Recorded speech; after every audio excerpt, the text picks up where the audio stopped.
विश्वानि देव सवितर्दुरितानि परास्तुव यद्भद्रं तन्नयास्तुव। ओम शांति शांति शांति। नमस्ते। इस योग यात्रा में हमारे जीवन के इस कल्याण पथ पे, श्रेय पथ पर भगवान ने हम सबको कुछ शक्तियां दी हैं, जिन शक्तियों के माध्यम से, उनके सदुपयोग से हम अपना और इस संसार का भी हित कर सकते हैं।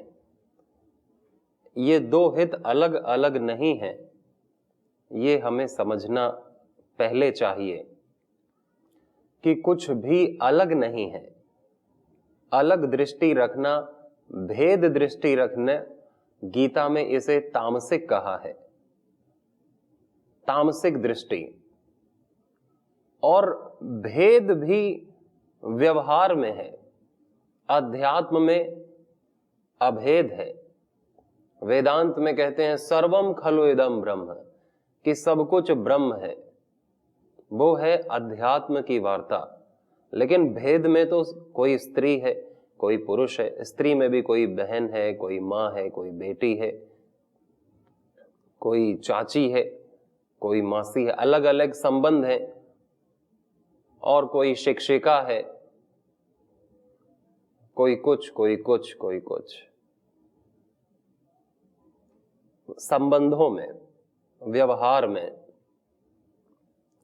और जब हम इस श्रेय पथ में प्राप्त शक्तियों की बात करते हैं कि उन शक्तियों के माध्यम से हम अपना और संसार का हित कर सकें, तो वह हित तभी हो पाता है जब हम सबको अपना माने। किसी न किसी संबंध से तो हम सभी एक हैं और सभी अपने हैं, किसी न किसी संबंध से। चाहे वो संबंध हम मनुष्य का माने, मनुष्य के नाते, मानवता के नाते, इस धरती पर रहने के नाते, सभी ईश्वर की संतान हैं, चाहे उसके नाते, हम सभी धरती माता की संतान हैं, उसके नाते, हम सब धरतीवासी हैं, उसके नाते, या किसी न किसी जन्म में हम सब जुड़े थे, उसके नाते। किसी भी नाते एक मानना, किसी न किसी नाते ही तो हम एक मानते हैं कि हम एक पिता के पुत्र हैं तो हम दोनों सगे भाई हैं, या एक दादा हमारा है इसलिए चाचा का लड़का भी भाई लग जाता है। किसी न किसी नाते हम अपनों को अपना मानते हैं, और जब उन्हें अपना मानते हैं तो उनकी मदद, उनको अवसर देते हैं, उनको शुभ कामनाएं देते हैं, मन में उनके प्रति सद्भाव रखते हैं, उनको उनके कष्ट में, दुख में हम भी करुणित होते हैं, उनकी सहायता करते हैं, उनकी प्रसन्नता में हम भी खुश होते हैं, उनकी प्रसन्नता का हम भी प्रचार करते हैं। लेकिन किसकी? अपनों की, दूसरे की नहीं करते। दूसरे के हम सुख में ईर्ष्या हो जाती है, दूसरे के दुख में सुख अनुभव होने लगता है। यह क्यों? कि हमें दूसरा का सुख नहीं चाहिए, अपनों का सुख चाहिए, अपने का सुख चाहिए। परंतु देखा जाए तो किसी न किसी नाते सभी अपने हैं, क्योंकि सभी मरण धर्मा है, सभी का शरीर नष्ट होने वाला है कुछ ही दिन में। आत्मा के नाते हम सभी अजर अमर अविनाशी हैं। ईश्वर के नाते हम सभी उसी की संतान हैं। ऋषियों के नाते हम सबके पूर्वज एक हैं। किसी न किसी नाते हम सबको अपना मान सकते हैं। और अपना मानने में क्या लाभ है? हम अपनों से ईर्ष्या नहीं करते, अपनों से द्वेष नहीं करते। दुखी व्यक्ति यदि अपना हो तो उसका दुख हमारा दुख होता है। सुखी व्यक्ति यदि अपना हो तो उसका सुख हमें सुख देता है। और सुखी व्यक्ति यदि अपना नहीं है तो कोई संवेदना नहीं होगी, ईर्ष्या जरूर हो सकती है। दुखी व्यक्ति यदि अपना ना हो तो हमको कोई संवेदना नहीं होगी, उल्टा हम उसके दुख से खुश हो सकते हैं, आनंद लेंगे उसका, ये अच्छा है दुखी है। ये हमको संवेदनाहीन बनाता है, हमको कठोर बनाता है, मनुष्य नहीं बनाता। हमारे हृदय को सुखा देता है, दुर्भावना पैदा करता है। और यही दुर्भावना भगवान की दी हुई शक्तियों का दुरुपयोग है। भगवान के द्वारा क्या शक्ति दी है? एक मानने की शक्ति, यानी श्रद्धा विश्वास करने की शक्ति, एक जानने की शक्ति, ज्ञान प्राप्त करने की, और एक करने की शक्ति, कर्म करने की। अब ये करना, जानना और मानना, ये हमको भगवान ने शक्ति दी कि हम इससे श्रेय पथ पर चल सके। और एक श्रेय पथ ही है जो हमको श्रेष्ठ बनाता है। दो मार्ग बताए गए, एक श्रेय पथ और एक प्रेय पथ। गलत रास्ता तो बताया ही नहीं। श्रेय पथ ही हमारे जीवन को कल्याण मार्ग की तरफ आगे बढ़ाता है। और हमारे संतों ने, भक्तों ने बताया कि श्रेय पथ ही एक पथ है जिस पर हम सबको चलना चाहिए। शुद्ध अंतःकरण से वही आवाज आती है जो ऋषियों की आवाज है, जो भगवान की आवाज है। और वो आवाज कल्याण के अलावा और कुछ नहीं होती कि तुम कल्याण मार्ग के पथिक बनो, तुम श्रेष्ठ मार्ग के पथिक बनो। श्रेष्ठ मार्ग क्या है वो सब भी सहज ही पता है सबको, भले उसमें चलने की हिम्मत कर पाए या ना कर पाए, उसमें चलने का साहस कर पाए या ना कर पाए। लेकिन श्रेष्ठ पद तो यही है कि हमारा जीवन, उसके सारे कर्म का केंद्र भगवत भक्ति हो।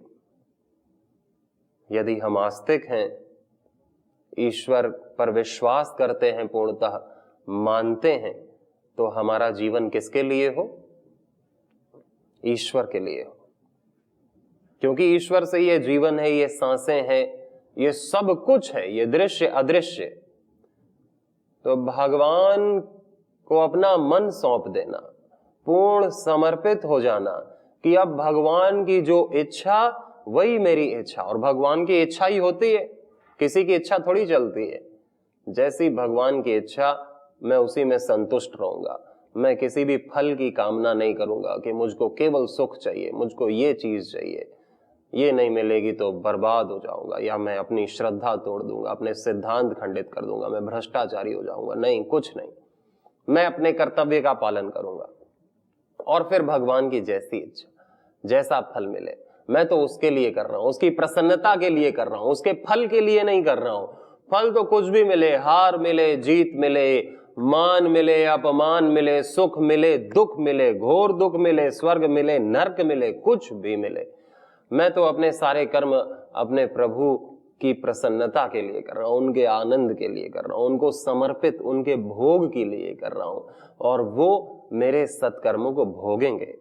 भगवान ने स्वयं कहा है गीता में, यज्ञ तपसाम भोक्तारम सर्वलोक महेश्वरम अहम हृदय सर्वभूतानाम ज्ञात्वा माम शांति मृच्छति, कि मैं सबके यज्ञीय कर्मों को, मैं सबके तप को, तपस्या को मैं भोगता हूं, मैं सबके हृदय में हूं, मैं उसको ग्रहण करता हूं, और जिस कर्म को मैंने ग्रहण कर लिया उनका तो दिव्य फल होता है।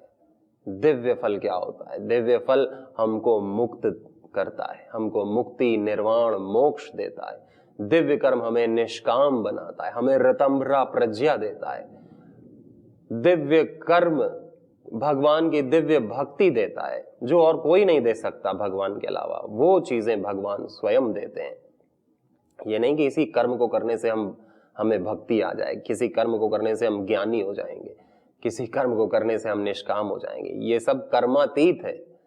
ये सारी चीजें भगवान की कृपा से प्राप्त होती हैं। कि कर्म करने से हम आस्तिक हो जाएंगे, भगवान पर विश्वास होने लगेगा ना। भगवान की कृपा से ही भगवान पर विश्वास होता है, भगवान पर श्रद्धा होती है, ऋषियों के पथ पर चलने का साहस होता है। भगवान की कृपा से ही व्यक्ति अनुभवी, ज्ञानी और निष्काम हो पाता है, निस्वार्थ हो पाता है। ये सब दिव्य कर्मों के फल हैं। और दिव्य कर्म क्या है?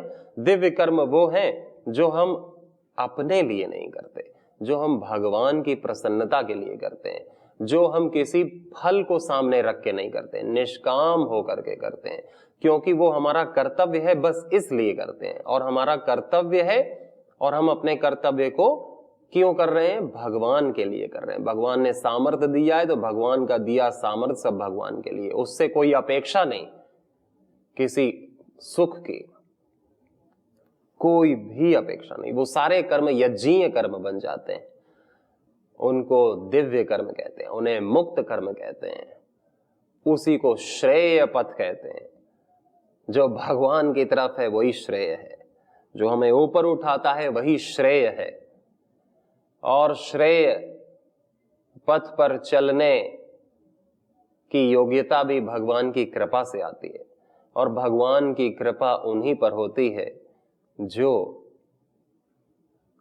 भगवान की तरफ ध्यान देते हैं, भगवान से प्रीति करते हैं, उनकी तरफ भगवान की प्रेम होता है।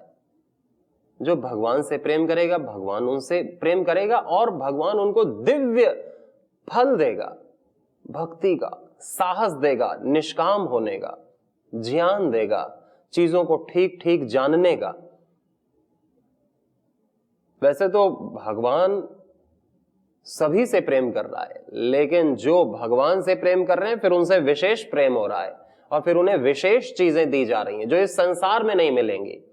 बाकी जो संसार की चीजें चाह रहे हैं, गाड़ी, बंगला, धन, ऐश्वर्य, संसाधन, पुत्र, पौत्र, आयु, स्वास्थ्य, तो उनको वो मिल रहा है, उनको वो विशेष चीजें नहीं मिल रही, क्योंकि वो अभी संसार के प्रेम में है, मिट्टी के प्रेम में है, अभी धन के प्रेम में है, अभी इन लौकिक वस्तुओं के प्रेम में है।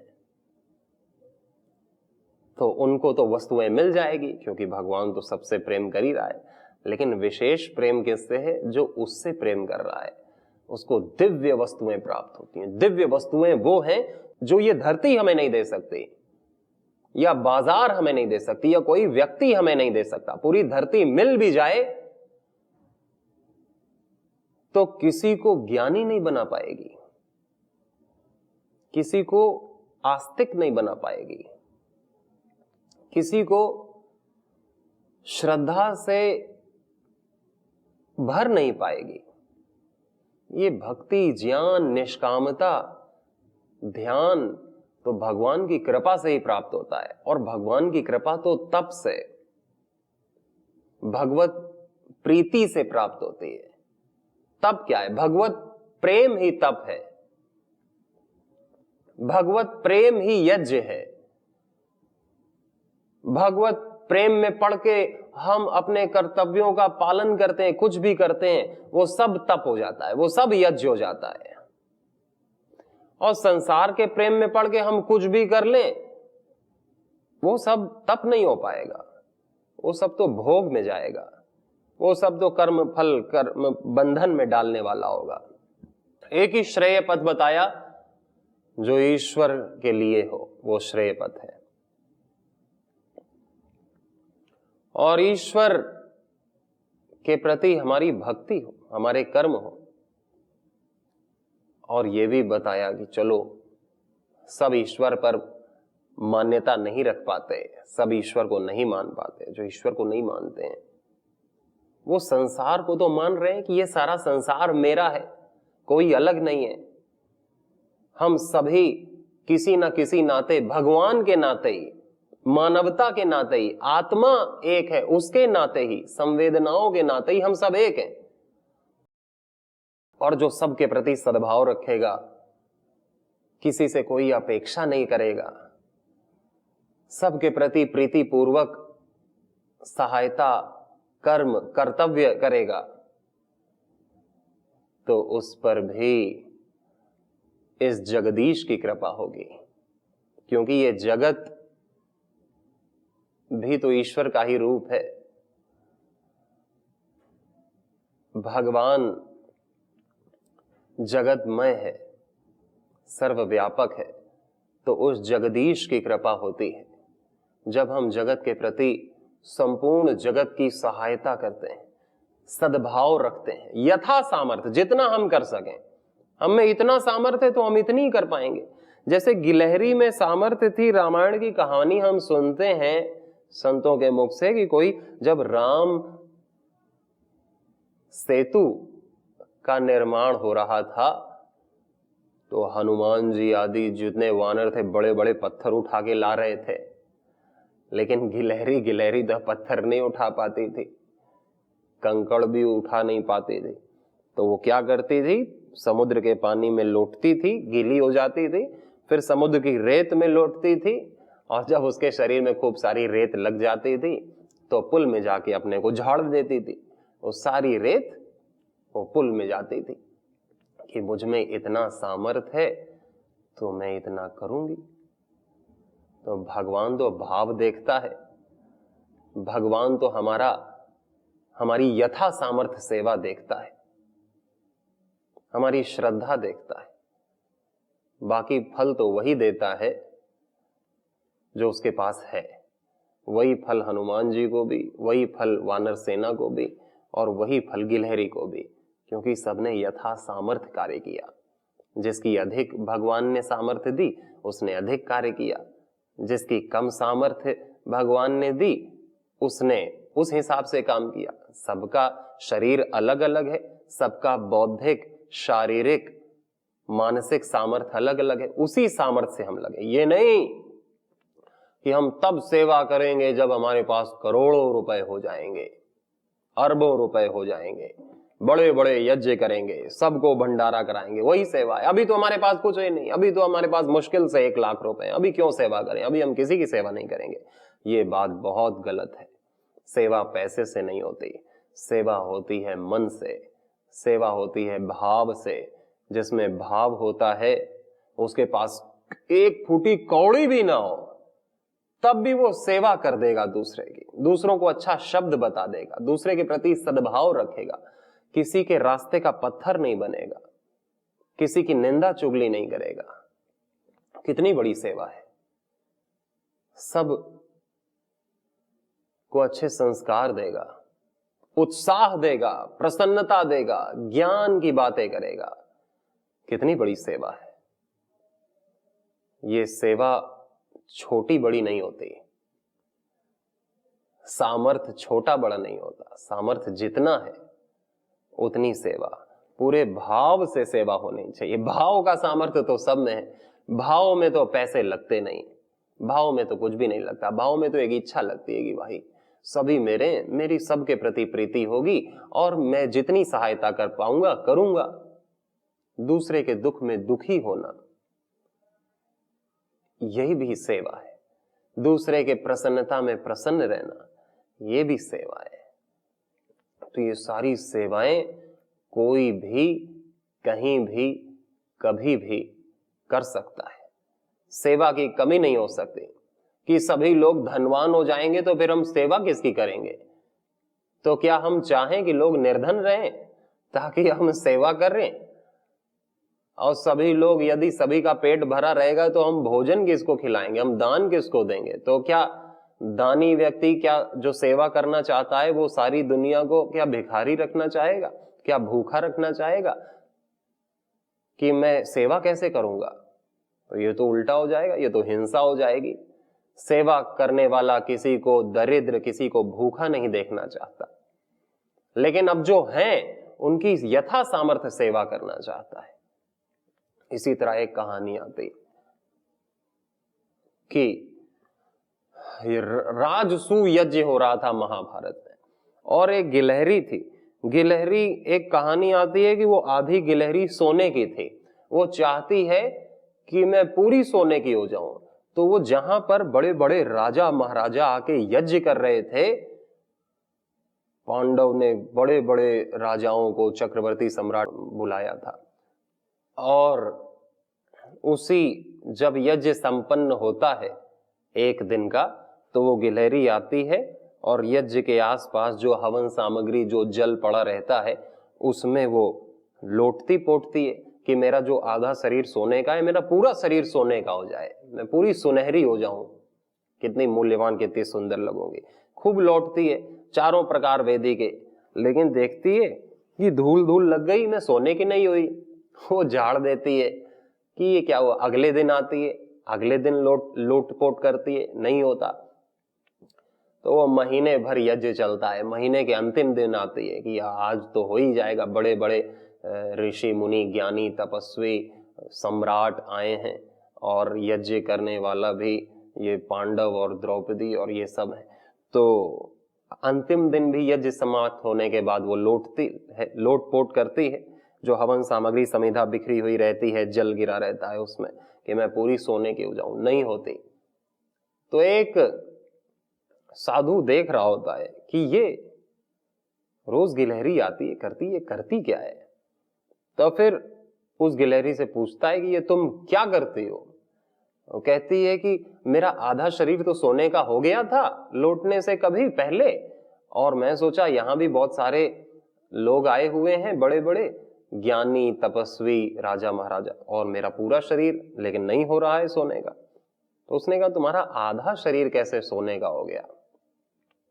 तो उसने बताया कि एक गरीब ब्राह्मण था और उसको भिक्षा नहीं मिली थी एक हफ्ते से, लेकिन एक हफ्ते बाद जब उसके घर में रोटी किसी ने भिक्षा दी, उसने कथा सुनाई, कथा से उसको जो अन्न मिला उसने घर में बनाया, और घर में थोड़ा सा ही अन्न मिला, 4 रोटी बन पाई। लेकिन फिर जब वो खाने लगे तो उन्होंने कहा पहले अतिथि यज्ञ कर लिया जाए अपनी परंपरा के अनुसार।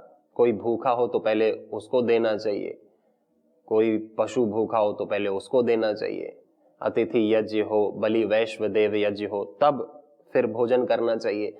ऐसे ब्राह्मण के संस्कार थे। तो वो घर से बाहर निकलता है और जोर से आवाज लगाता है, कोई भूखा हो तो आ जाए, कोई भूखा हो तो आ जाए।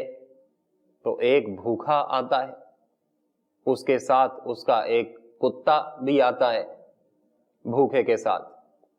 तो भूखा व्यक्ति कहता है कि मुझे तो बहुत भूख लगी है और मेरा कुत्ता भी बहुत भूखा है। तो ब्राह्मण कहता है कोई बात नहीं, हमारे पास रोटी है, आप रोटी खाओ। तो वो आधी रोटी खुद खाता है, आधी कुत्ते को दे देता है। तो फिर कहता है वही भिखारी कि हमारी तो भूख मिटी नहीं, हमारी तो और बढ़ गई आधी रोटी खाने से, रोटी इतनी स्वादिष्ट बनी है। तो फिर जितनी रोटी बची थी एक एक करके देते गए और सारी रोटियां समाप्त हो गईं। तो ब्राह्मण ने कहा कोई बात नहीं, भगवान आज भी एकादशी कराना चाहते हैं, और ये तो भगवान की कृपा है कि वो हमको एकादशी का व्रत रोज कराते हैं। हमारी तो कोई कामना नहीं, हम तो उन्हीं की भक्ति में रहते हैं, और वो देगा तो लेंगे, नहीं तो ये जीवन उसी ने दिया था और उसी का सदा रहेगा। हमारी तो कोई इच्छा अभिलाषा है नहीं। आपने रोटी ग्रहण की, आप ही हमारे लिए अतिथि भगवान के समान होता है, और आप ही भगवान को हमने भोग लगा दिया, भगवान ने स्वयं ग्रहण किया भगवान की दी हुई रोटी, और भगवान ने स्वयं आगे ग्रहण किया। हम तो कृतार्थ हुए, और हम तो पानी पी करके आज भी काम चला लेंगे। तो फिर वो ब्राह्मण पानी पीता है और कुल्ला करता है। तो कुल्ला करता है तो गिलहरी वहीं से जा रही होती है, और वो कुल्ले का पानी गिलहरी के ऊपर गिरता है, और उस गिलहरी देखती है कि इसने मेरे ऊपर कुल्ला किया, और फिर बाद में जाके देखती है कि मेरा आधा शरीर सोने का हो गया।